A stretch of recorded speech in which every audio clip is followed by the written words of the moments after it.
টানা বৃষ্টিতে দেশের বিভিন্ন জেলায় জলাবদ্ধতা দেখা দিয়েছে, দুর্ভোগে পড়েছেন মানুষ। কোথাও কোথাও থেমে থেমে বৃষ্টিপাত অব্যাহত রয়েছে।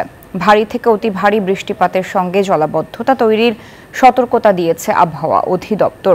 প্রতিনিধিদের তথ্য ও ছবিতে ডেস্ক রিপোর্টে দেখুন বিস্তারিত। খুলনায় সকাল ৬টা পর্যন্ত গত ২৪ ঘন্টায় ১০১.৪ মিলিমিটার বৃষ্টিপাত রেকর্ড করা হয়েছে। ভারী বৃষ্টিতে সড়কের পাশে বাড়ি ও দোকানপাটের নিচতলা ডুবে গেছে। শহরের অনেক এলাকায় জলাবদ্ধতা তৈরি হয়েছে। এতে কর্মজীবী ও নিম্ন আয়ের মানুষরা দুর্ভোগে পড়েছেন। ড্রেনগুলো সম্ভবত কাজ করে না, পানি নিষ্কাশনের ব্যবস্থা নাই, এই কারণে হয়তো এখানে আমরা সামান্যতম বৃষ্টি হলে পানি বেঁধে যায়। প্রচুর পরিমাণে জল বেড়ে গেছে, আর এদের স্টুডেন্টদের পরীক্ষা তো যাতায়াত করতে খুবই সমস্যা হচ্ছে। খুলনা আবহাওয়া অফিস বলছে, বান্ডেল থাকলে প্রতি সেনমানিতে টাকা বাঁচবে।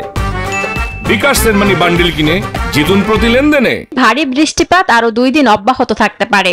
সকাল 6টা থেকে সকাল 9টা পর্যন্ত আরো 6 মিলিমিটার বৃষ্টিপাত রেকর্ড করা হয়েছে। এটা আপনার আগামী আরো 2-3 দিন অব্যাহত থাকতে পারে আর কি। চট্টগ্রামে রাতভর ও সকাল থেকে বৃষ্টিতে নগরীর আগ্রাবাদ, জিসি, পাহাড়তলী, রাহাত্তারপুর এলাকার বিভিন্ন সড়কে জলজটের সৃষ্টি হয়েছে। তবে বেলা বাড়ার সাথে সাথে পানি নেমে পরিস্থিতি স্বাভাবিক হয়ে যায়। পটুয়াখালীতে গত 3 দিন ধরে থেমে থেমে মাঝারি থেকে ভারী বৃষ্টিপাত হচ্ছে। টানা বৃষ্টিতে বিভিন্ন স্থানে নিচু এলাকায় জলাবদ্ধতার সৃষ্টি হয়েছে। পায়রা সহ দেশের সব সমুদ্র বন্দরকে 3 নম্বর সতর্ক সংকেত দেখিয়ে যেতে বলা হয়েছে। সকল মাছ ধরা ট্রলার সমূহকে নিরাপদ আশ্রয়ে থাকতে বলা হয়েছে। শান্তা ইসলাম, ডেস্ক রিপোর্ট, নিউজ 24।